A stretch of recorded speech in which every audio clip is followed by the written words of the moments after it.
Right. Where to start?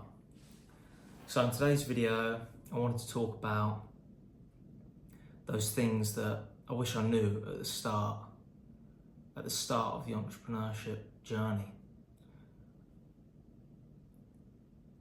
Now, I don't know where this could go, but I just thought I'd set up the camera today and just talk. So the one thing that came to mind, the one thing I wish I knew at the start is that the business model doesn't matter to some degree. Now, it has to be a tried and tested one that fits into one of the main business models out there, but any kind of business you choose, it actually doesn't matter which one, because they all get results when they're worked correctly.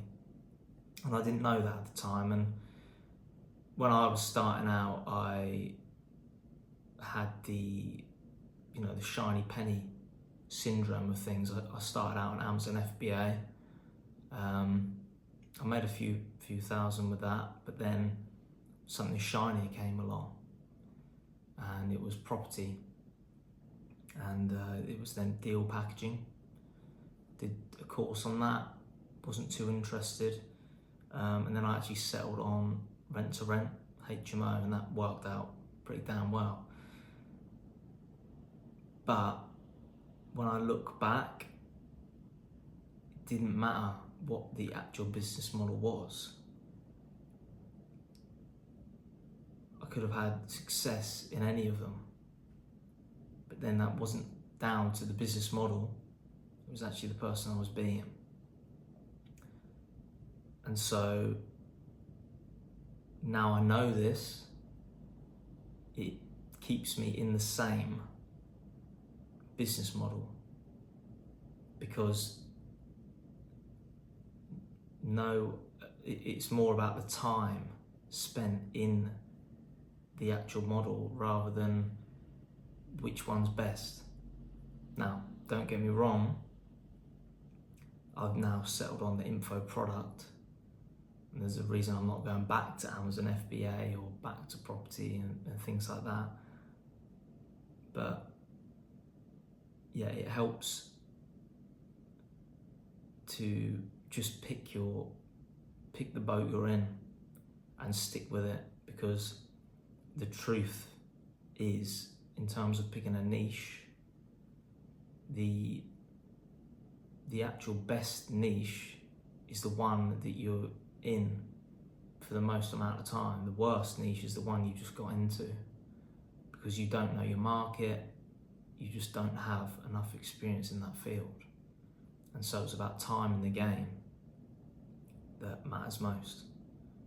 And I wish I knew that at the start, because there's so many business models out there right now. SMMA, you still got drop shipping, Amazon FBA, there's lots of property strategies, there's a lot of things you can do, but the truth is, it doesn't matter. It doesn't matter, because it's about the person. And so that was a key one for me. Another massive one that I wish I knew at the start was that business doesn't care about your feelings.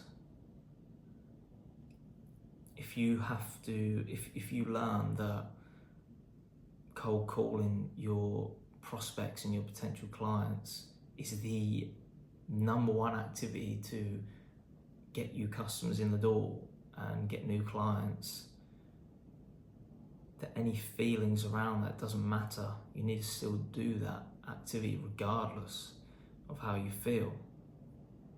And this is not what I did before. There was a lot of pain avoidance, and a lot of everyone does this in life, that we set ourselves up to avoid the things that we fear the most, really. And so that was a key one. But knowing now that cold calling might be the way to get the best outcome, to only do that makes so much sense. And then also who you actually become in the process of overcoming that fear is priceless. It really is. To become someone who used to fear that thing, but you can now do it and it's just not a thing, that's what it's all about. And so that was another key one, and about how much resilience matters. I'd say that is probably the key attribute to have and trait to have as an entrepreneur, and to keep going no matter what, because there's always ups and downs with anything. That's nature. But it's about getting back on the wagon and just cracking on and doing what needs to be done.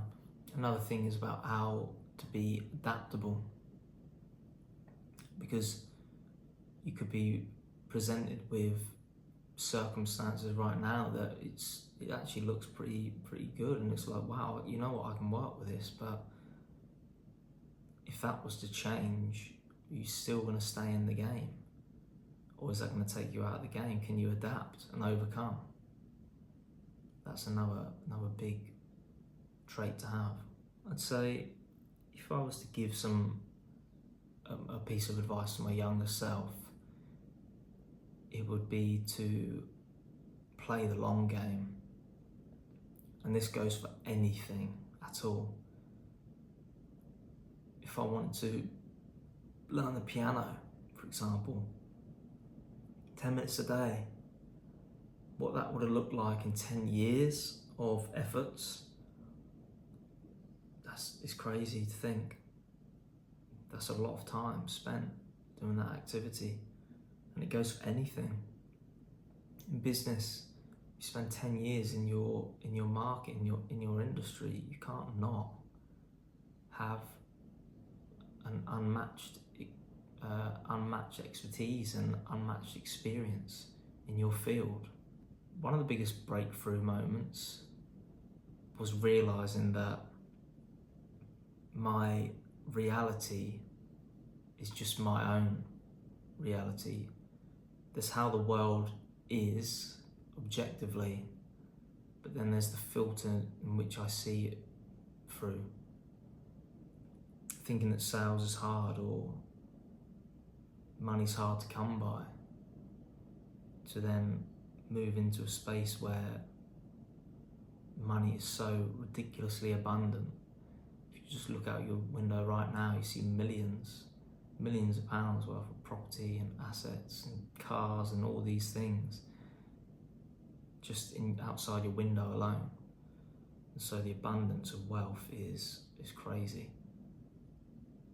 But learning that you can have the ability to shift that and actually carve out your own reality and get to choose what you want to believe.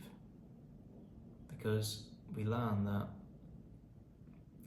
our upbringing shapes us, but then a lot of people through self-solidification just settle with that, and that's the way it is, but it doesn't have to be like that. And I'd say that is probably the biggest breakthrough in terms of who I've become and who I'm becoming. And the last thing I'd say is that without clarity in your vision and your goal, you won't get anywhere. You really won't, because you're not aligned with it. And in those moments when it is tough, if you're not connected to that reason, that why, then you are just gonna fall back into old ways and you're not gonna get anywhere. And so having a clear goal and a clear vision on what you want to achieve is really, really important, especially for an entrepreneur starting out. Why are you actually doing this for? What are you doing this for? But yeah, that's it for today's video. As I say, I'll just set up the camera and just talk, see where it goes. If you found that helpful, please subscribe and like the video, and I'll see you in the next one.